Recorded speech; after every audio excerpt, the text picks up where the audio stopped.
Hi, welcome to the backyard. So I've got a concrete pad back here that I'm going to use for a little demonstration. So this week I was on a live show where we were talking about reloading. And on the show, one of the things that was discussed was safety as far as handling reloading components. So here's the thing.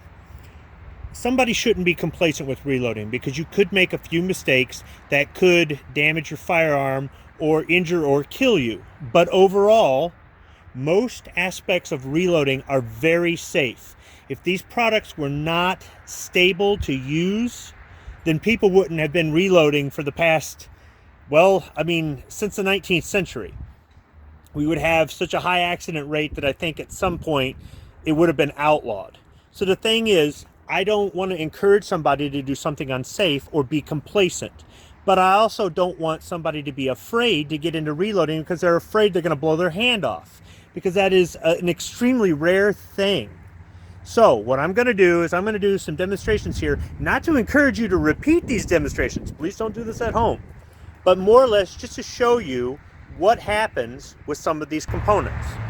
So what I've got here is a little cup with some primers in here. These are brand new primers. They haven't been decapped out of a case. What happened was maybe I spilled some primers here or there over time, and cleaning off my reloading bench at different points, I ended up with a primer, and I'm there saying to myself, what kind are these? Is this a small pistol, a small rifle? Is this Magnum? Is this regular?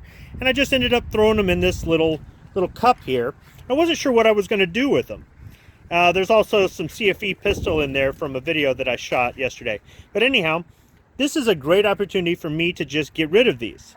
So first thing I'm going to do is I'm going to dump them on the concrete to show that they're not going to detonate. Now this is from about, 2 feet. So hopefully this shows up on camera. I don't know if you saw that or not. I'll try to repeat it. Here we go again. So you can see from 2 feet, they fell on the concrete, nothing happened. Now if I lose any of these, I don't care. It's going to rain tonight, and as soon as they get flushed with water, they're going to be totally inoperable. So I'm not concerned about that. Now I've got to pick these up again. So give me a second here. So I just wanted to show that it's not unsafe to drop these. If it was, we'd have accidents in homes all the time because there's lots of reloaders all over the place. Another thing that I've heard is people say, whatever you do, don't vacuum them up. I vacuum them up all the time with a regular vacuum and with a shop vac. I have carpet downstairs where my reload bench is. I've vacuumed up live ones and I've vacuumed up spent ones. I've never had an issue. So for my next demonstration, I'm going to strike one with a hammer. Let's see what happens. So I'm going to lay this face down. I'm going to strike it with a simple claw hammer. See what happens.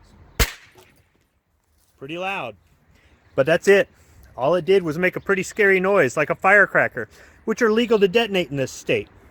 So, my ears are ringing. I should have wore some ear pro. I am wearing eye pro right now, though, for safety's sake. So, that's what happens when you strike it with a hammer. Let's try to strike it from the other direction. Okay, I've got one turned upside down. But this one that I flattened, it's pretty much embedded in the concrete. Oh, there we go. Yeah, I was able to pry it free with the claw hammer. It's flattened. Nothing happened. All right, we're going to try striking it from the other direction. See what happens. Same thing. Just like a loud firecracker. Now, I don't recommend doing this, but, unless your face is close to something like that or your hand is on it, you're probably not going to have any injuries. It is going to wake up the neighborhood, though, because it sounds like a firecracker going off. Okay, for my next demonstration, I'm going to take one of these primers, throw it in this little tin can here, this little tuna can. And I'm going to go ahead and apply some heat to it.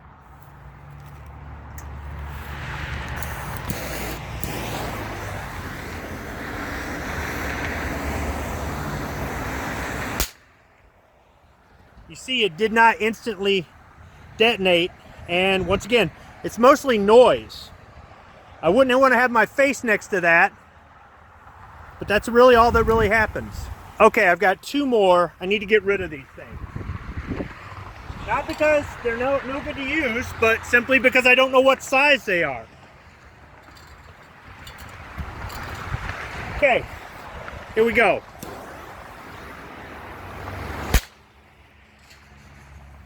they both blew up together. That's really about it. Other than my ears ringing because I didn't have ear pro in, I have had safety glasses on this whole time, and this really isn't louder than me setting off firecrackers in the backyard. Now, one more thing I'd like to do. I really don't want to do this because I'm wasting smokeless powder, but this is 2400. This is what I use in my 44 Magnum loads for hunting.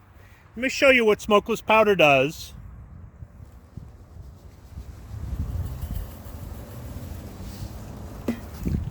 When you catch it on fire. I really don't want to do this, not because I'm worried about the safety factor here. It's more or less I'm just throwing money away.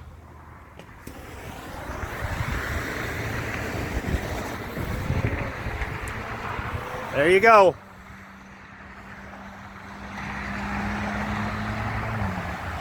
That's what happens. And that's why if your house catches on fire with reloading equipment in there, there's going to be a lot of popping, there's going to be a lot of fire, but there isn't necessarily going to be an explosion. But anything that's around it that is flammable is going up. Okay, so I've shown you smokeless powder. What about black powder? Well, let's use some FFF GoX black powder. This is what I use in a percussion revolver.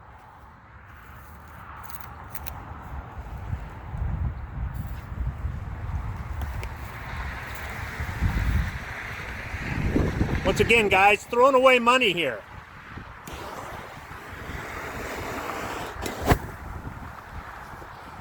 Bet you didn't expect that. The black powder ignited faster and more intensely than the smokeless powder, even though the smokeless powder creates a higher chamber pressure. Let's try some Pyrodex. So here's Pyrodex P. This is the substitute for black powder that I would use in my percussion revolvers. There's a lot of people in the black powder community that do not like this stuff, but it seems to work pretty fine for me. So let's go ahead and try this out. So it's got the seal on it just like the smokeless powder, and it helps keep your powder dry for storage. Just dump some in there. I mean, I can't go to the range and shoot my gun, so I guess it's really not that big of a loss, right? Here we go.